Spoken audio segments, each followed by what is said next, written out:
Ele pescava no mangue quando a garrafa bateu no casco e trouxe um papel enrolado, promessa de uma pergunta que nunca recebeu sim.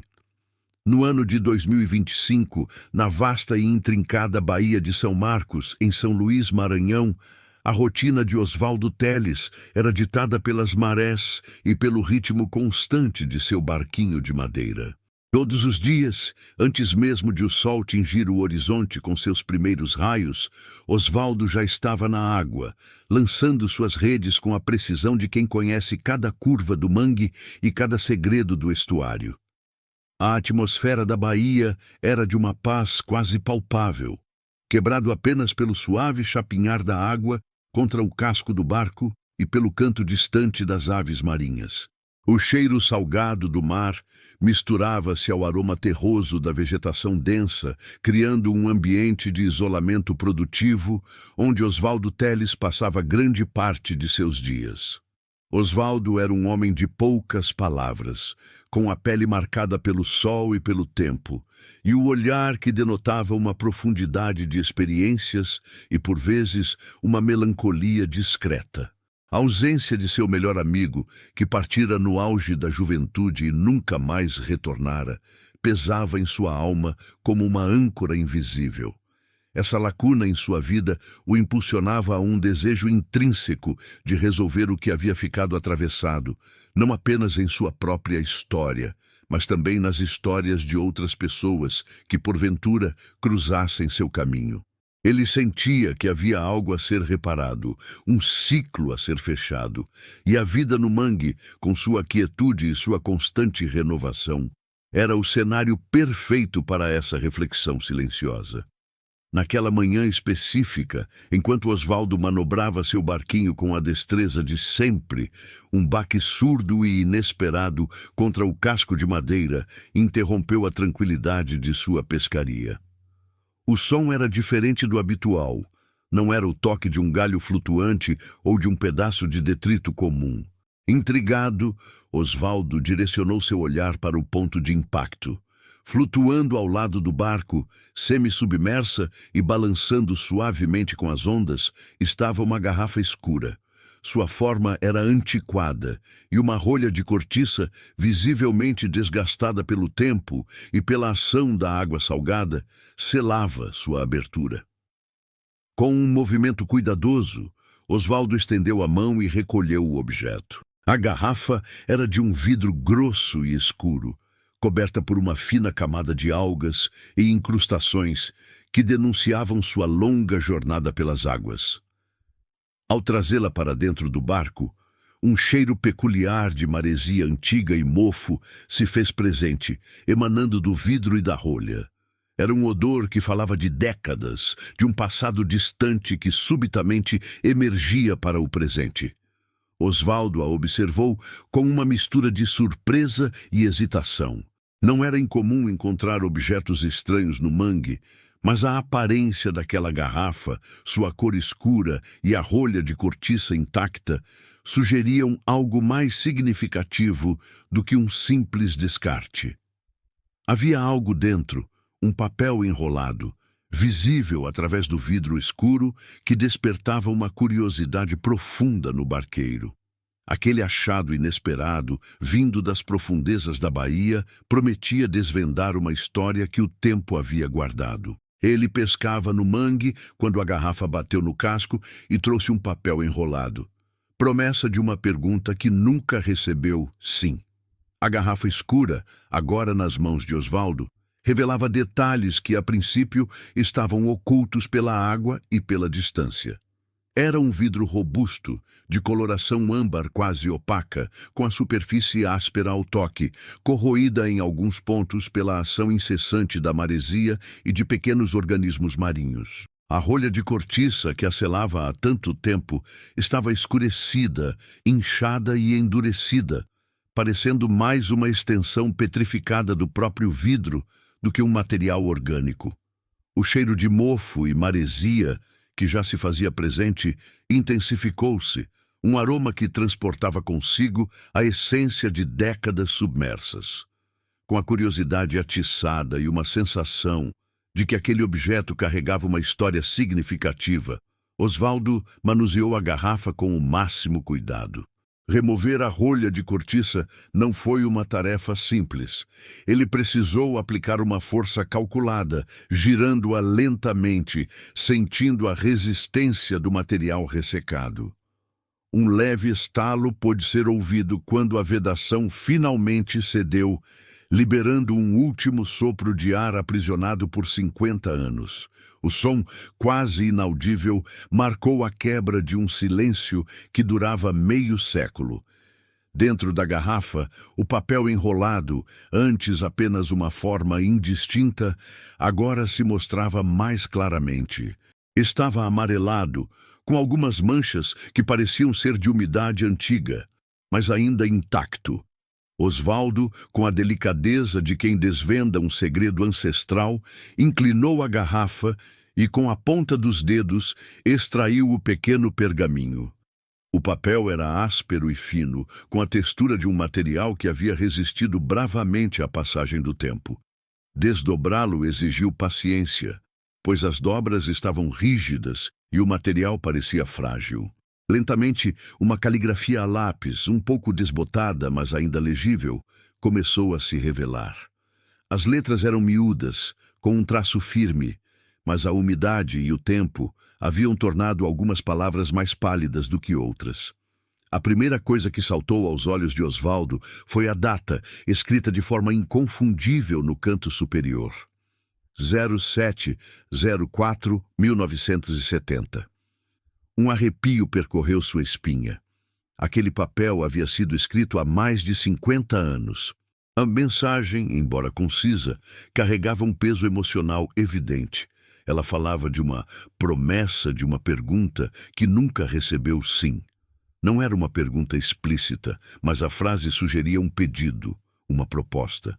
Talvez um compromisso que havia sido lançado ao mar na esperança de uma resposta afirmativa que nunca chegou. Havia uma urgência implícita nas poucas linhas, um desejo de conexão que o tempo não havia conseguido apagar. No final da mensagem, havia uma indicação clara de um ponto de contato: Rádio Educadora. A menção da rádio, uma instituição conhecida em São Luís, reforçava o caráter local e a intenção do remetente de que sua mensagem pudesse, de alguma forma, encontrar um eco. Não era apenas um recado jogado ao vento, mas um apelo com um método de resposta planejado, ainda que rudimentar para os padrões atuais. A perplexidade de Osvaldo era imensa. Ele segurava em suas mãos não apenas um pedaço de papel antigo, mas um fragmento de uma vida, uma esperança congelada no tempo. A ideia de que alguém, há mais de meio século, havia depositado uma pergunta tão crucial em uma garrafa e que essa pessoa, talvez, ainda esperasse por uma resposta, era quase inconcebível. O barqueiro sentiu o peso daquele achado. Ele havia se tornado, sem querer, o elo de uma história interrompida, o portador de uma mensagem que transcendeu gerações. A responsabilidade de fazer algo com aquilo se instalou em sua mente. Aquele pedaço de papel não era apenas uma curiosidade, era um chamado. A mensagem de 1970, com sua promessa de uma pergunta sem resposta, ressoava com a própria melancolia de Osvaldo, com o que ficou atravessado em sua própria história. Ele sabia que não poderia simplesmente ignorar o achado. A garrafa e seu conteúdo haviam viajado por décadas para encontrá-lo, e agora cabia a ele tentar desvendar o mistério e, quem sabe, dar um desfecho àquela pergunta que esperava por um sim há tanto tempo. A garrafa escura, agora nas mãos de Osvaldo, revelava detalhes que a princípio estavam ocultos pela água e pela distância. Era um vidro robusto, de coloração âmbar quase opaca, com a superfície áspera ao toque, corroída em alguns pontos pela ação incessante da maresia e de pequenos organismos marinhos. A rolha de cortiça, que a selava há tanto tempo, estava escurecida, inchada e endurecida, parecendo mais uma extensão petrificada do próprio vidro do que um material orgânico.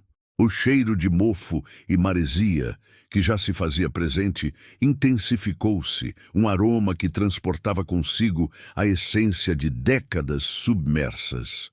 Com a curiosidade atiçada e uma sensação de que aquele objeto carregava uma história significativa, Osvaldo manuseou a garrafa com o máximo cuidado. Remover a rolha de cortiça não foi uma tarefa simples. Ele precisou aplicar uma força calculada, girando-a lentamente, sentindo a resistência do material ressecado. Um leve estalo pôde ser ouvido quando a vedação finalmente cedeu, liberando um último sopro de ar aprisionado por 50 anos. O som, quase inaudível, marcou a quebra de um silêncio que durava meio século. Dentro da garrafa, o papel enrolado, antes apenas uma forma indistinta, agora se mostrava mais claramente. Estava amarelado, com algumas manchas que pareciam ser de umidade antiga, mas ainda intacto. Osvaldo, com a delicadeza de quem desvenda um segredo ancestral, inclinou a garrafa e, com a ponta dos dedos, extraiu o pequeno pergaminho. O papel era áspero e fino, com a textura de um material que havia resistido bravamente à passagem do tempo. Desdobrá-lo exigiu paciência, pois as dobras estavam rígidas e o material parecia frágil.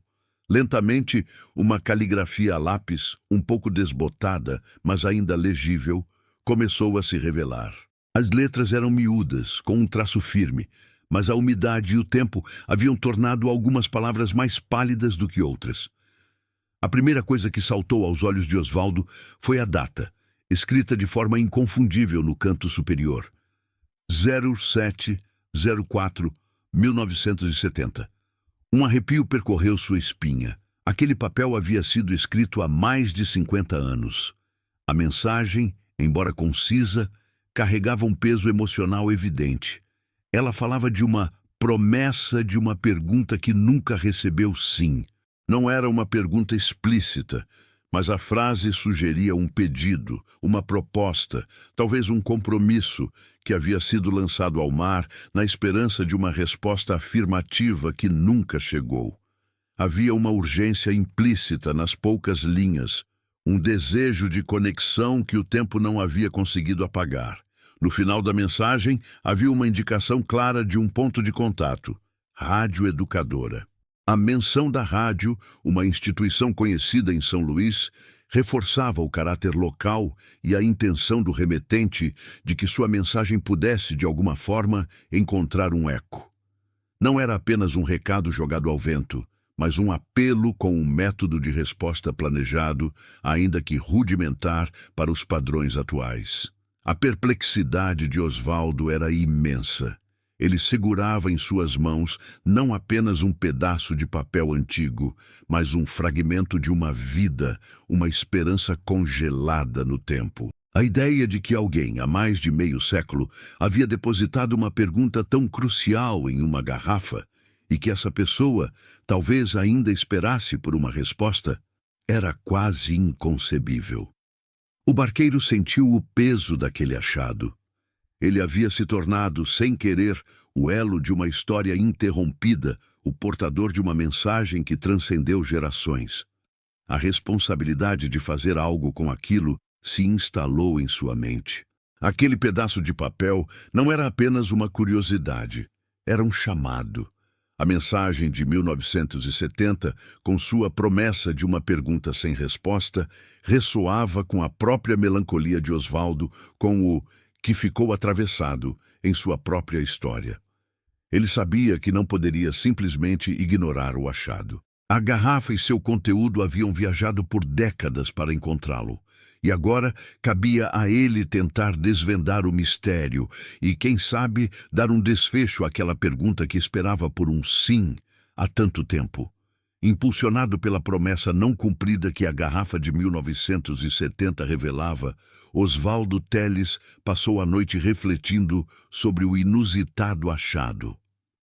A ideia de que uma pessoa esperava por uma resposta por mais de 50 anos o inquietava.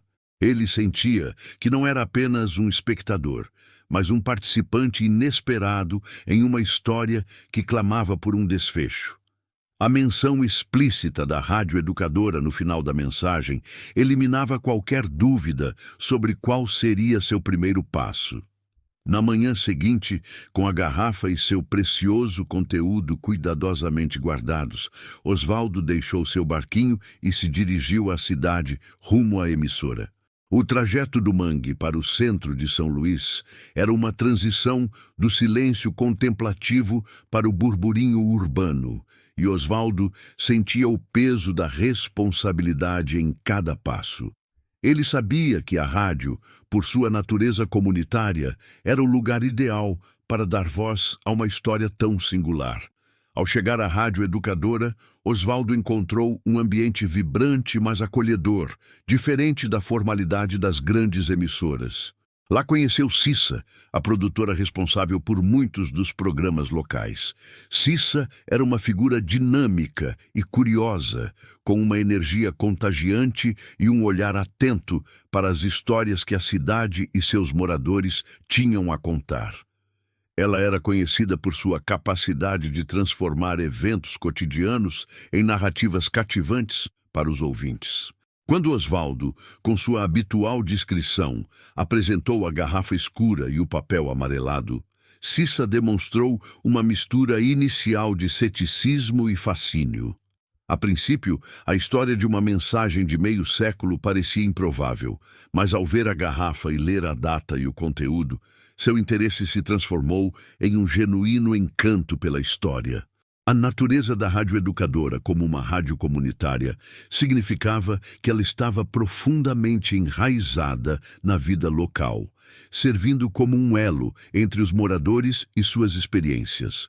Ali, as histórias não eram apenas notícias, mas vozes que ressoavam na comunidade. E a história da garrafa, com sua carga de mistério e tempo, era exatamente o tipo de relato que encontrava espaço e ressonância.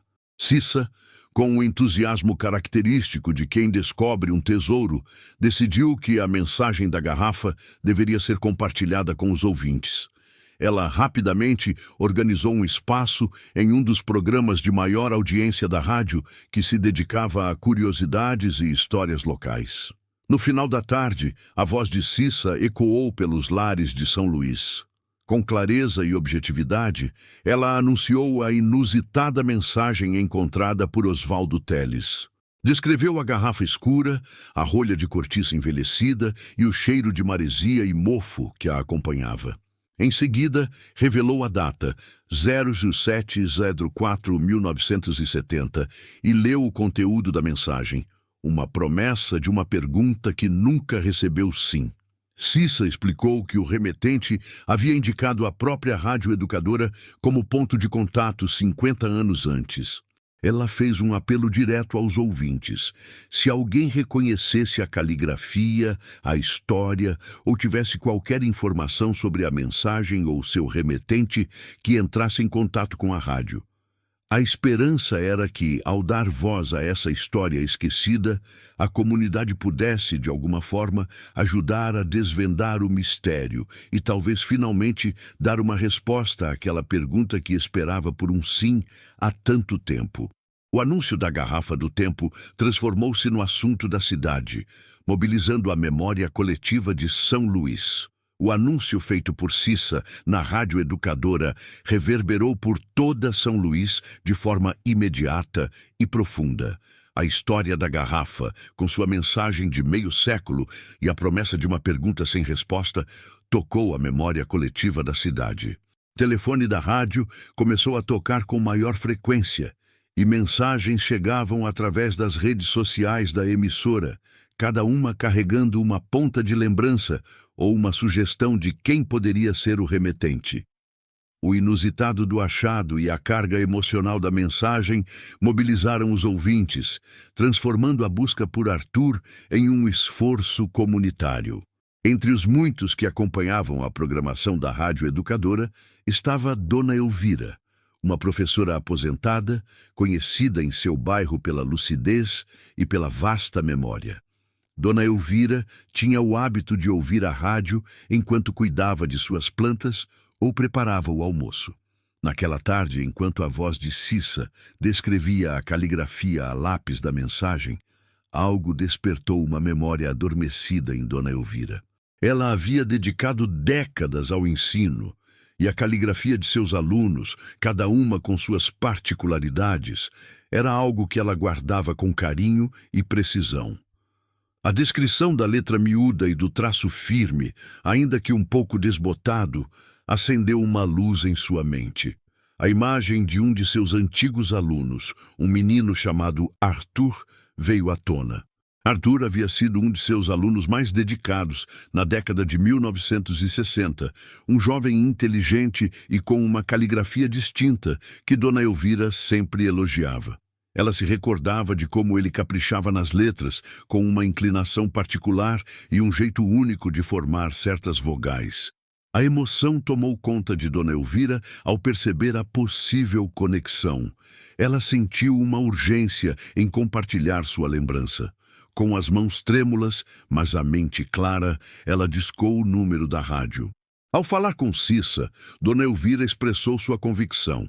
A caligrafia da mensagem era, sem dúvida, a de seu ex-aluno Arthur.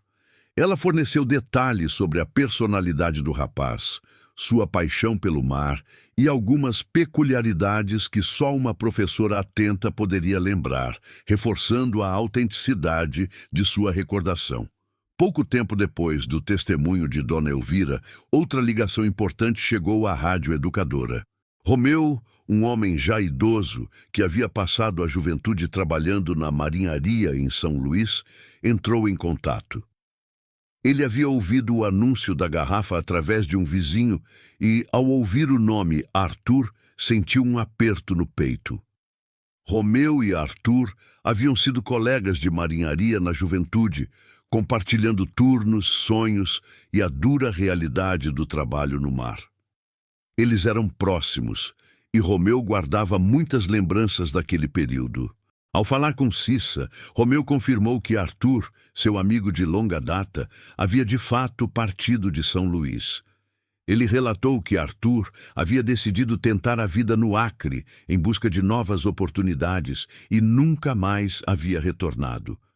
A partida de Arthur, segundo Romeu, foi marcada por uma mistura de esperança e uma certa melancolia. Romeu se lembrava claramente de conversas com Arthur antes de sua partida, onde o amigo expressava uma profunda ansiedade por uma resposta, uma confirmação de algo importante que ele havia deixado para trás. Embora Romeu não soubesse os detalhes da mensagem na garrafa, a menção de uma pergunta que nunca recebeu sim ressoava com a angústia que Arthur demonstrava antes de partir.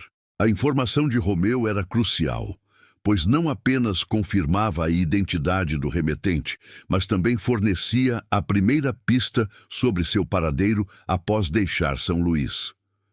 Para Osvaldo, que acompanhava de perto cada desenvolvimento na rádio, a menção do nome Arthur trouxe uma onda de emoções complexas.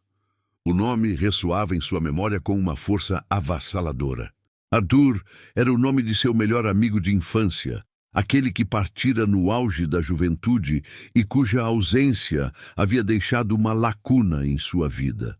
A possibilidade de que a mensagem na garrafa pertencesse a esse mesmo Arthur, seu amigo perdido, era quase inacreditável. Osvaldo sentiu uma mistura de esperança e apreensão. A busca pela resposta de Arthur, que antes era uma missão para um desconhecido, agora se tornava profundamente pessoal. Aquele achado inesperado no mangue, que inicialmente parecia apenas uma curiosidade, transformava-se na chave para desvendar sua própria dor e o que ficou atravessado em sua vida. A percepção de que essa busca poderia ser a forma de reencontrar uma parte de seu próprio passado, de dar um desfecho não apenas à história de Arthur, mas também à sua própria, impulsionou Osvaldo a se envolver ainda mais na investigação. Ele sentia que o destino havia colocado aquela garrafa em suas mãos por uma razão que transcendia a simples curiosidade, conectando-o a um amigo que ele jamais pensou em rever. nem que fosse através da história de uma mensagem perdida no tempo. A busca por Arthur, que havia começado com a esperança de uma mensagem encontrada no mangue, rapidamente se transformou em uma jornada intrincada, repleta de obstáculos que se erguiam como uma montanha intransponível. A euforia inicial de Cissa, a produtora da Rádio Educadora, e o renovado propósito de Oswaldo Telles, que agora via a possibilidade de reencontrar uma parte de seu próprio passado, começaram a se chocar com a dura realidade do tempo e da distância. O primeiro grande desafio era a distância geográfica. São Luís, no Maranhão, e o Acre, na região norte do Brasil, estão separados por milhares de quilômetros de território, uma viagem que, na década de 1970, era ainda mais complexa e demorada do que nos dias atuais. Mesmo em 2025, para uma investigação pessoal, a logística e os custos envolvidos eram consideráveis. A mera ideia de rastrear alguém que se mudara para um estado tão distante, sem um endereço específico ou pontos de contato atualizados, era desanimadora. As tentativas de Cissa de fazer contato com órgãos públicos ou registros civis no Acre, baseadas apenas no nome Arthur e em uma data de partida aproximada, esbarravam na burocracia e na falta de informações detalhadas. Além da distância, o tempo decorrido era um inimigo formidável. Mais de 50 anos haviam se passado desde que Arthur escrevera a mensagem na garrafa. Meio século é um período em que memórias se desvanecem, testemunhas falecem e a vida das pessoas toma rumos imprevisíveis. Os amigos de juventude de Arthur, como Romeu, tinham apenas fragmentos de lembranças, incapazes de fornecer detalhes cruciais sobre o que Arthur faria no Acre ou com quem ele se conectaria por lá. Qualquer registro que pudesse ter existido na época, como listas de passageiros, registros de emprego ou até mesmo cadernos de endereço, era, na melhor das hipóteses, difícil de acessar e, na pior, inexistente ou perdido. A pouca documentação da época era outro entrave significativo. A década de 1970 não contava com os sistemas de informação digitalizados que hoje permitem rastrear pessoas com maior facilidade. Registros em papel eram a norma, e a manutenção desses arquivos variava enormemente entre estados e municípios. Certidões de nascimento, casamento ou óbito, se emitidas, não estavam interligadas em um banco de dados nacional de fácil consulta. Isso significava que qualquer pesquisa exigiria uma investigação manual, lenta e que dependia da boa vontade e da capacidade de busca de funcionários em arquivos muitas vezes desorganizados ou incompletos. A dificuldade de encontrar qualquer tipo de registro formal que pudesse ligar Arthur a um endereço ou a uma família no Acre era um beco sem saída constante. Com a ajuda de Dona Elvira, que conseguiu resgatar alguns detalhes sobre a família de origem de Arthur em São Luís, Cissa e Oswaldo tentaram estabelecer contato com parentes remanescentes. A esperança era que eles pudessem fornecer informações sobre o paradeiro de Arthur, ou pelo menos sobre sua vida após a partida. No entanto, essa abordagem também se revelou um dilema. Ao tentar contatar a família, a equipe da rádio se deparou com uma resistência inesperada. Os familiares, já idosos ou de uma geração mais jovem que mal conheceu Arthur, demonstraram hesitação ou, em alguns casos, uma recusa explícita em reabrir velhas lembranças. A partida abrupta de Arthur para o Acre, seguida por um silêncio de décadas, havia deixado feridas abertas e, possivelmente, mágoas não resolvidas na família. Para alguns, o passado de Arthur representava uma dor que preferiam deixar adormecida. Para outros, a história era distante e desconfortável, e a ideia de estranhos remexendo em suas vidas após tanto tempo não era bem-vinda. Havia também o receio de que a pergunta que nunca recebeu sim pudesse envolver algum segredo ou escândalo familiar que eles não desejavam trazer à tona. Essa resistência familiar, criou um impasse crucial na busca, bloqueando uma das principais avenidas de informação e deixando Cissa e Osvaldo sem pistas sobre a vida de Arthur no Acre.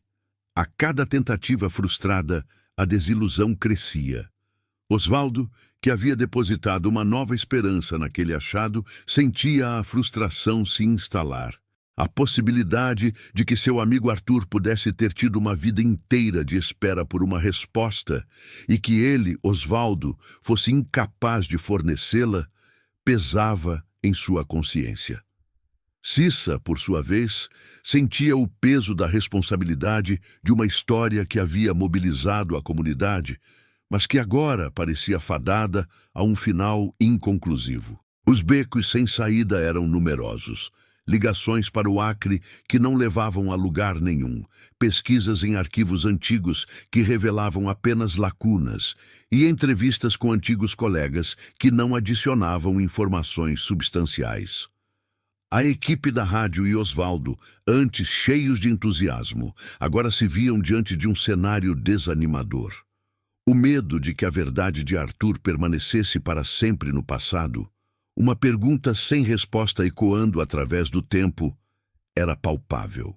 Para Osvaldo, essa estagnação significava que o que ficou atravessado em sua própria vida, a dor da ausência de seu amigo, corria o risco de permanecer sem resolução, tornando o mistério da garrafa ainda mais amargo. A jornada para desvendar o segredo de Arthur parecia ter chegado a um ponto morto, com o tempo e a distância conspirando para manter o passado em seu devido lugar. A busca por Arthur havia chegado a um impasse, com a distância, o tempo e a resistência familiar formando uma barreira aparentemente intransponível. A frustração era palpável na rádio educadora, e Osvaldo Teles sentia o peso da desilusão, temendo que a história de seu amigo permanecesse para sempre sem um desfecho. No entanto, Cissa, a produtora, era uma pessoa que não se rendia facilmente. A natureza da rádio comunitária, onde cada história local era valorizada, impulsionava-a a ir além dos caminhos óbvios. Ela havia se comprometido com a busca e não aceitaria que a voz de Arthur fosse silenciada pelo tempo. Com uma determinação renovada, Cissa decidiu vasculhar os arquivos físicos da rádio educadora. A rádio, por ser uma instituição antiga e comunitária, possuía um acervo vasto e, por vezes, desorganizado de gravações e documentos de décadas passadas. O local era um labirinto de estantes empoeiradas, repletas de caixas, fitas de rolo, cassetes e pilhas de papéis amarelados. Era um trabalho minucioso e exaustivo, que exigia paciência e um olhar atento para qualquer indício que pudesse ter escapado às buscas digitais e aos testemunhos. Cissa passava horas após o expediente, imersa naquele mar de memórias analógicas, verificando listas de programas antigos, registros de ouvintes, dedicatórias e até mesmo anotações de locutores que poderiam ter mencionado Arthur ou a pergunta da garrafa. Ela buscava qualquer fragmento, por menor que fosse, que pudesse conectar o passado distante de Arthur ao presente. A singularidade dos arquivos de uma rádio comunitária daquela época era que muitas vezes as gravações eram feitas em fitas reutilizadas, com anotações à mão que podiam ser crípticas ou incompletas. Cissa examinava cada fita, lendo os rótulos desbotados, tentando decifrar datas e nomes de programas. Ela sabia que a chance de encontrar algo específico era remota, mas a esperança de que Arthur, em algum momento, tivesse interagido diretamente com a rádio, como sugeria a mensagem na garrafa, a mantinha firme em sua busca. A cada fita que passava pelo seu reprodutor antigo, ela ouvia estática, trechos de músicas esquecidas, vozes de locutores que já não estavam mais ali e depoimentos de ouvintes sobre assuntos há muito superados. Foi em uma tarde chuvosa, após dias de buscas infrutíferas, que Cissa encontrou uma caixa particularmente empoeirada, escondida sob uma pilha de jornais antigos. Dentro havia várias fitas de rolo, daquelas usadas em gravadores de estúdio antigos. Uma delas tinha um rótulo escrito à mão com uma caligrafia apressada. Programa especial, 1970. A data era um alinhamento perfeito. Com o coração acelerado, Cissa pegou a fita e a inseriu cuidadosamente no velho reprodutor de rolo da rádio, um equipamento que raramente era usado nos dias atuais. Após alguns segundos de chiado e ruído branco, a voz de um locutor antigo preencheu a sala, apresentando um programa que parecia ser uma espécie de correio do coração ou um espaço para dedicatórias e mensagens dos ouvintes. Cissa aumentou o volume, prestando atenção a cada palavra. O programa prosseguiu com algumas músicas e recados. Então, em um determinado momento, o locutor anunciou: "Temos uma mensagem especial de um ouvinte que precisa de uma resposta urgente. Ele nos pediu para tocar esta canção e enviar um recado para R.A." A música começou a tocar, uma melodia romântica popular da época. Após a canção, para a surpresa e emoção de Cissa, a voz do próprio Arthur ecoou pelo estúdio. Era uma voz jovem, um pouco nervosa, mas cheia de uma emoção inegável. Ele falava com um tom de súplica, um apelo comovente que atravessava as décadas. "R", dizia ele, "eu preciso saber. Você me dará o sim que prometemos? O sinal pela Bahia. Eu ainda espero por ele.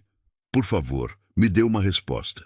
A voz de Arthur, gravada há mais de 50 anos, falava diretamente da promessa de uma pergunta que nunca recebeu sim, que Osvaldo havia encontrado na garrafa.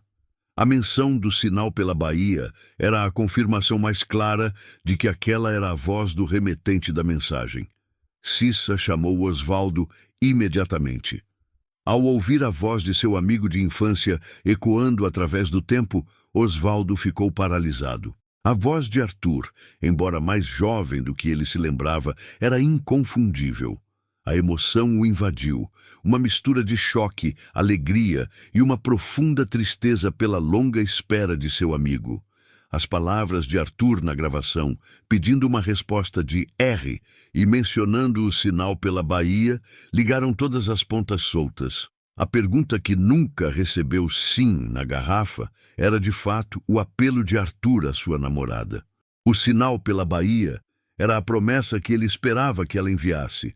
Talvez uma garrafa, talvez algo mais simbólico que ele encontraria nas águas que tanto amavam. Para Osvaldo, o impacto foi avassalador. Não era apenas a voz de um desconhecido, mas a voz de seu amigo que ele pensava ter perdido para sempre. A profundidade da busca de Arthur, o desespero e a esperança em sua voz, agora eram compreendidos em sua totalidade. A garrafa que ele encontrou no mangue não era um acaso. Era a materialização de uma promessa, um elo perdido no tempo que agora, finalmente, começava a se revelar.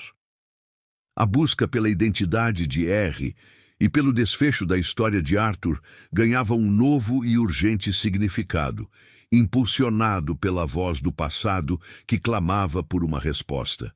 O clímax emocional da descoberta da fita antiga havia transformado a investigação, dando-lhe uma alma e uma direção claras. A voz de Arthur, ecoando do passado através da fita antiga, havia transformado a investigação da rádio educadora.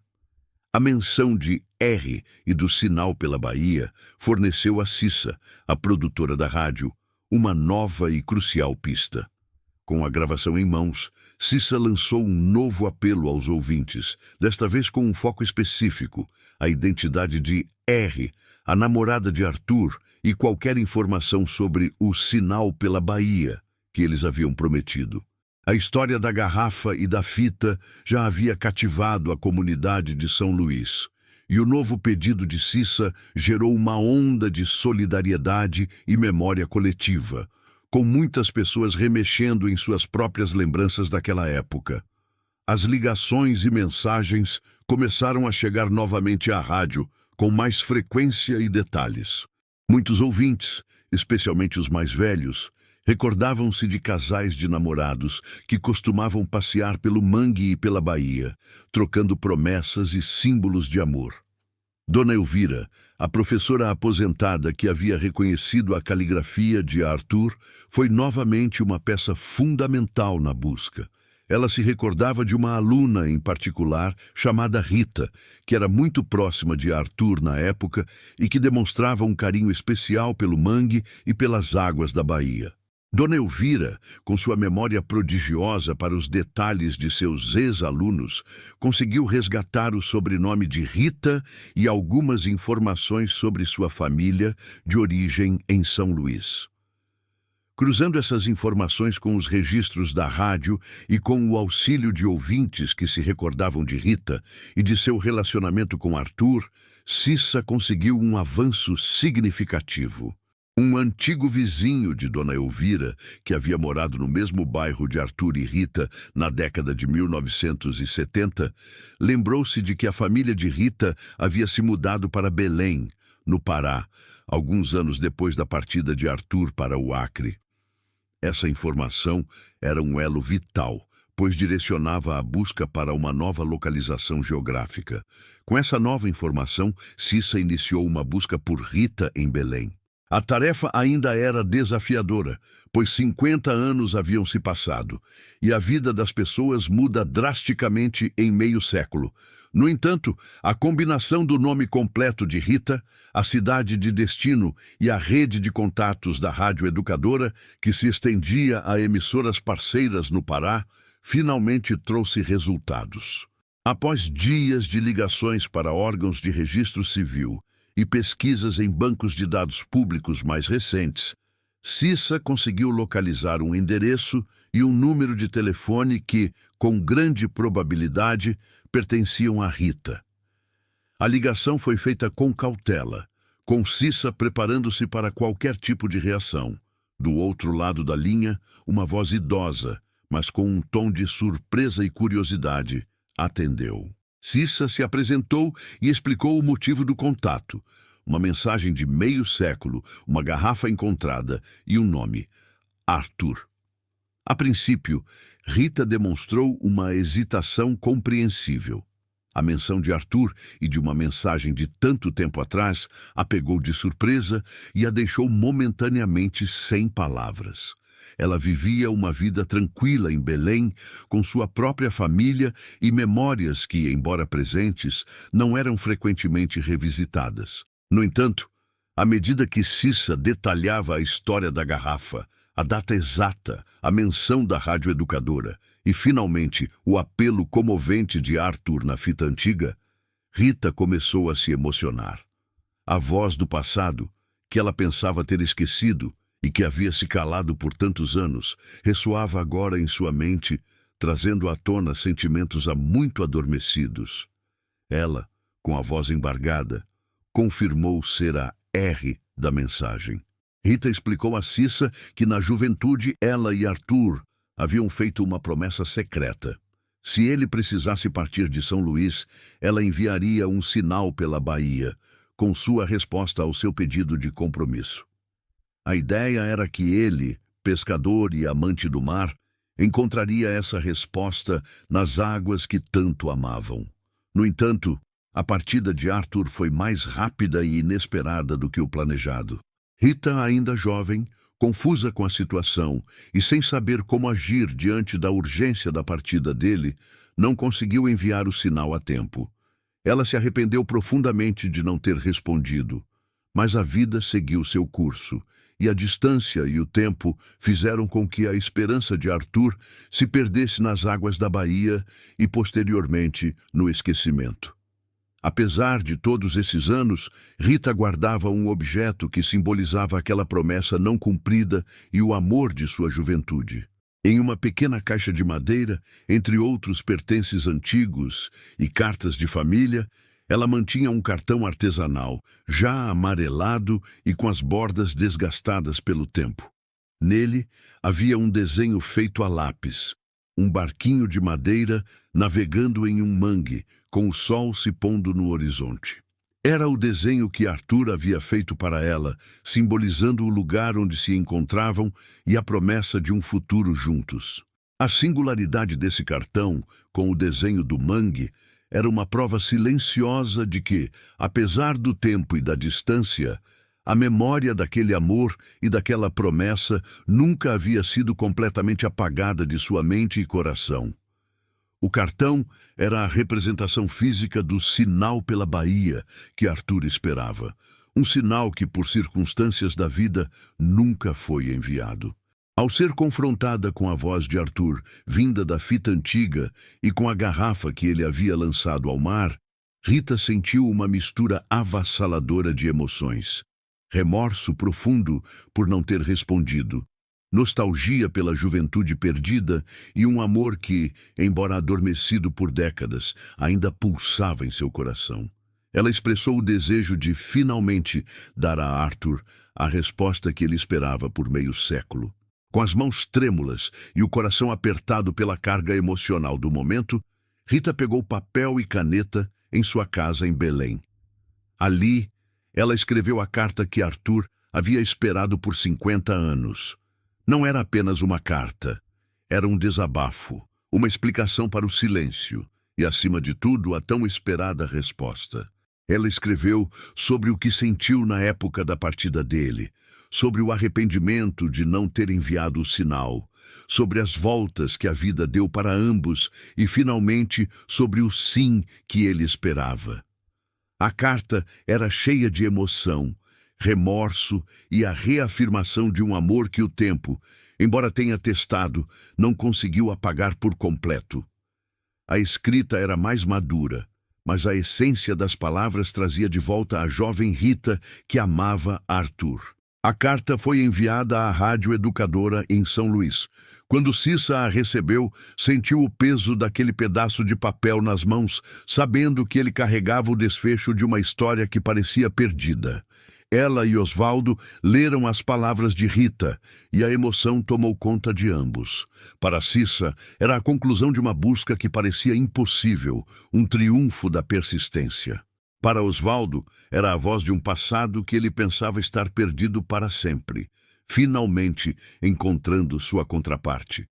A resposta de Rita, meio século depois, não era apenas um sim para Arthur, mas um sim para a esperança, para a persistência da memória e para a capacidade de uma história, por mais antiga que fosse, encontrar seu desfecho. A garrafa, a fita e agora a carta de Rita formavam um ciclo completo, trazendo à tona um amor que o tempo havia tentado, mas não conseguiu apagar.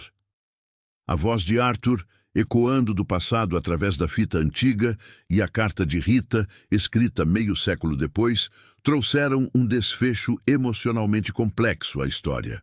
A resposta de Rita, embora tardia, era o sim que Arthur havia esperado por tanto tempo. Agora, a tarefa era levar essa resposta ao seu destino final. Osvaldo Teles, o barqueiro que havia encontrado a garrafa e se tornado o fio condutor dessa narrativa, sentiu que a responsabilidade de entregar a carta não podia ser delegada. Era uma missão pessoal, uma forma de honrar a memória de seu amigo de infância e de fechar um ciclo que o afetava profundamente. Impulsionado por esse propósito, Osvaldo empreendeu a longa jornada para o Acre. A distância entre São Luís e o estado amazônico era considerável, e a viagem, que envolvia múltiplos deslocamentos por terra e ar, era um testemunho de sua determinação. Ele levava consigo a carta original de Rita, cuidadosamente protegida, e uma cópia da mensagem de Arthur na garrafa, além de uma gravação em áudio do programa da Rádio Educadora, onde a voz de Arthur havia sido encontrada.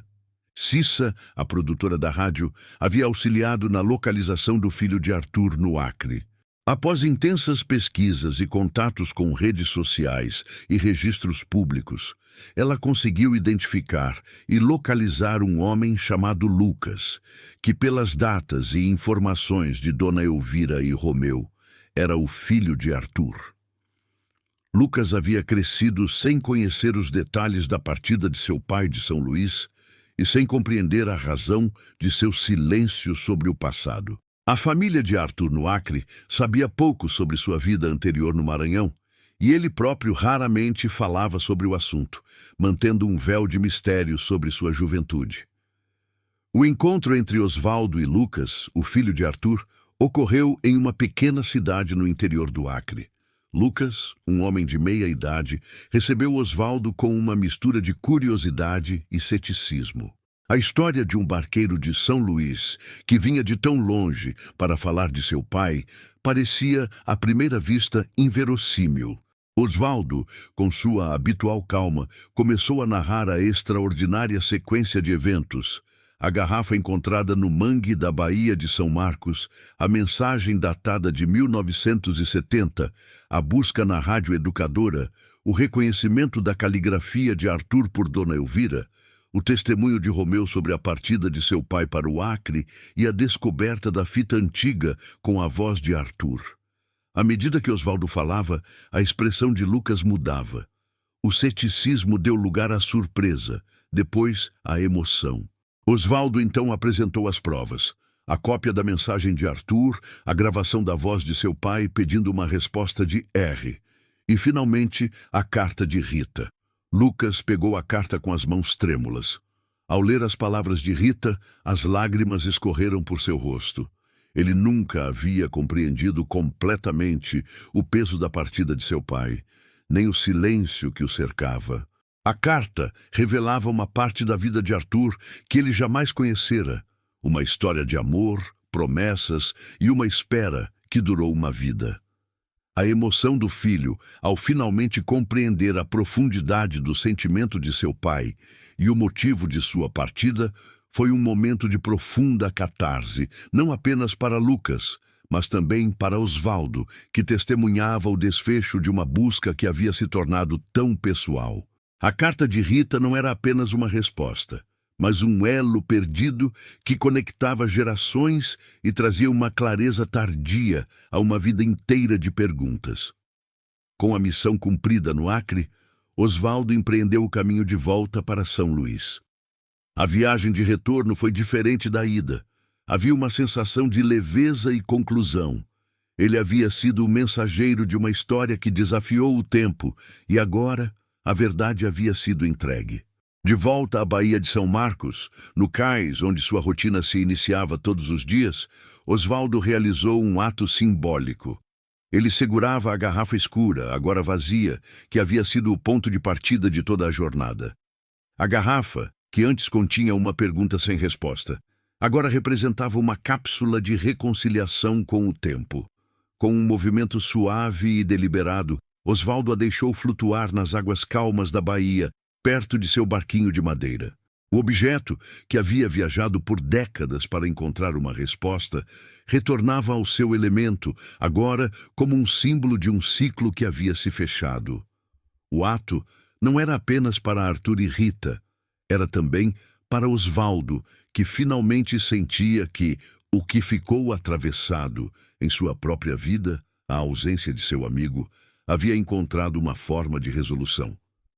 Era um adeus silencioso e uma aceitação do fluxo do tempo e das histórias que ele carrega. Esta história é um testemunho de como objetos simples podem carregar narrativas poderosas que desafiam o tempo e o esquecimento.